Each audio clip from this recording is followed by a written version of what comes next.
Banking. पहला chapter bank की उत्पत्ति एवं विकास। बैंक की उत्पत्ति के बारे में विद्वानों में मतभेद है। कुछ विद्वान मोंटे इटालियन शब्द से मानते हैं जिसका अर्थ पहाड़ है और जिसका पर्यायवाची बेंच BANC के है। यहीं से उत्पत्ति मानी जाती है। जर्मनी में BANC का अर्थ कोष होता है। इटली में बैंको, फ्रांस में बैंके BANCKE तथा इंग्लैंड में बैंक शब्द के रूप में ये प्रचलित हुआ। कुछ विद्वान बैंक शब्द की उत्पत्ति बैंको शब्द से मानते हैं जिसका इटली भाषा में अर्थ है बेंच। रोम में साहूकार तथा महाजन धन का लेन देन बेंचों पर बैठकर करते थे। सर्वप्रथम सन 1157 में इटली में बैंक ऑफ वेनिस की स्थापना हुई। कुछ विद्वान 1148 में जिनेवा में प्रथम बैंक की स्थापना मानते हैं। भारत में 1770 में दी बैंक ऑफ हिंदुस्तान की स्थापना हुई। परिभाषाएं। कुछ विद्वान, क्योंकि विद्वानों में इसके बैंक की उत्पत्ति के बारे में विचार में फ़र्क है, इसलिए कुछ निम्नलिखित कुछ आधारों पर आधारित इस बैंक की परिभाषाओं का अध्ययन करेंगे। नंबर 1, कार्यानुसार परिभाषाएं। बैंक के कार्यों के आधार पर परिभाषाएं जो दी हैं वो निम्न प्रकार हैं। HL हार्ट के अनुसार बैंक एक ऐसी संस्था है जो अपने साधारण व्यवसाय में लोगों की मुद्रा जमा करती है तथा जमाकर्ताओं के चेकों का भुगतान करती है।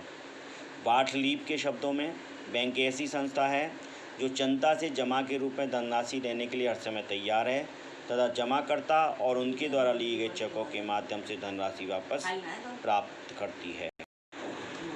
क्राउथर के अनुसार बैंकर अपने तथा अन्य लोगों के ऋणों का व्यवसायी होता है, अर्थात बैंकर का व्यवसाय अन्य लोगों से ऋण लेना और बदले में औरों को ऋण देना और इस प्रकार मुद्रा का सृजन करना है।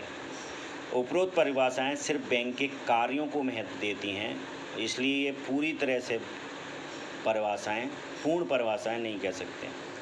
दूसरी हैं वैधानिक परिभाषाएं, यानी कि जो बैंकिंग के अधिनियम बने उनके आधारों पर जो अधिनियमों में उनकी बैंक की परिभाषा दी गई वो निम्नलिखित हैं। ये बैंकिंग संबंधी कानूनों पर आधारित हैं। इंग्लैंड के विनिमय विपत्र अधिनियम 1882 के अनुसार बैंकर के अंतर्गत बैंकिंग का कार्य करने वाले व्यक्तियों का एक समूह, चाहे वे सम्मिलित हो अथवा नहीं सम्मिलित है। भारतीय विनिमय साध विलेख अधिनियम के अनुसार बैंकर के अंतर्गत बैंकिंग का काम करने वाला प्रत्येक व्यक्ति तथा डाकघर बचत बैंक में शामिल होता है।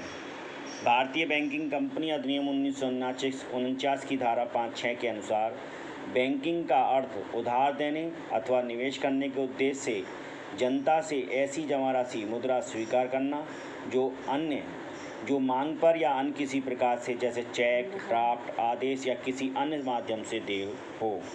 उपरोक्त परिभाषाएं भी बैंक को पूर्णतः परिभाषित नहीं करती। तीसरा है साख संस्था के रूप में। शेयर्स के शब्दों में बैंक वह संस्था है जिसमें ऋणों को अन्य व्यक्तियों के पारस्परिक ऋणों के भुगतान के लिए विस्तृत रूप से स्वीकार किया जाता है। हार्ट्स वाइट्स के अनुसार बैंक साख का निर्माता तथा विनिमय को सुविधाजनक बनाने वाला यंत्र है। निष्कर्ष, उपरोक्त परिभाषाएं बैंक को पूर्व परिभाषित नहीं करती।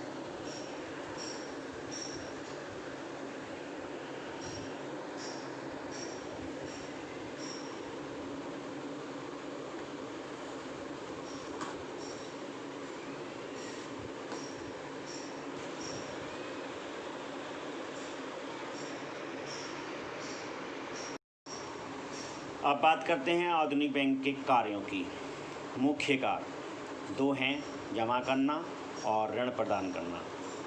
जमा स्वीकार करने में ब्याज प्राप्ति, सुरक्षा और वापसी की सुविधा। ग्राहक को ब्याज प्राप्ति इसमें होती है, ग्राहक की धन की सुरक्षा इसमें होती है, वापसी की सुविधा ग्राहक को मिलती है। ब्याज प्राप्ति किन किन खातों में प्राप्त होती है? बचत खाता, आवर्ती जमा खाता, सावधि जमा खाता, गृह बचत खाता, वार्षिक या सेवानिवृत्ति योजनाएं। दूसरा है मुख्य कार्य ऋण प्रदान करना। ऋण प्रदान करने में कई तरीके से बैंकें ऋण प्रदान करती हैं ग्राहकों को। चालू खाता में अधिविकर्ष की सुविधा देकर, साधारण साख का निर्माण कर, विनिमय विपत्रों को भुगताना, नकद साख, गृह निर्माण, वाहन एवं व्यक्तिगत ऋणों के द्वारा ऋण प्रदान करती हैं। दूसरा काम है एजेंसी संबंधी ग्राहक। ग्राहकों को बैंक एजेंट प्रतिनिधि के रूप में निम्नलिखित सेवाएं प्रदान करता है, जिसके लिए बैंक ग्राहकों से शुल्क लेता है। नंबर 1, धनराशि का हस्तांतरण, चेक ड्राफ्ट आदि द्वारा धनराशि का एक जगह से दूसरे जगह धन भेजा जा सकता है। बिल, हुंडी और भ्राम चेक का भुगतान संग्रहित करना। यदि ग्राहक के पास दूसरे शहरों की बिल, हुंडी हैं, भ्राम चेक हैं, तो उनका भुगतान वह बैंक संग्रहित करके आप ग्राहकों को उपलब्ध कराता है। ग्राहकों के साख पत्रों का कटौती पर भुगतान। ग्राहकों के पास कोई साख पत्र हैं तो उन पर वो कटौती पर भुगतान यानी कि समय से पूर्व भुगतान कर सकता है। अंशों व प्रतिभाओं का क्रय विक्रय करता है अपने ग्राहक के लिए। ट्रस्टी या प्रबंधक के रूप में प्रतिनिधि का भी कार्य करता है। आर्थिक स्थिति की जानकारी भी वो एजेंसी संबंधी कार्य के रूप में करता है। इसके अलावा विविध व आधुनिक कार्य, ये कार्य निम्नलिखित हैं। साख प्रमाण पत्र तथा यात्री चेक निर्गत करना। अगर किसी बैंक अपने ग्राहक के लिए साख प्रमाण पत्र और यात्री चेक, जैसे अगर यात्री ग्राहक कहीं दूसरे स्थान पर जा रहा है तो वो नकद की व्यवस्था ना करके चेक निर्गत करा सकता है और जहाँ उसको जाना है वहाँ वो उस चेक को पेमेंट ले सकता है। विदेशी मुद्रा का और विनिमय की व्यवस्था करना उस ग्राहक के लिए। साख का निर्माण करना, समाशोधन गृह का कार्य करना, ग्रामीण तथा प्राथमिक कार्यों के क्षेत्रों का विकास करना, जिससे कि सभी जगह बैंकों का लेन देन हो सके, बैंकों की सेवाएं पहुंच सकें। अभिगोपक अर्थात अंशतः ऋण पत्र के निर्बंध हेतु एजेंट का काम करना भी ग्राहक के काम में है।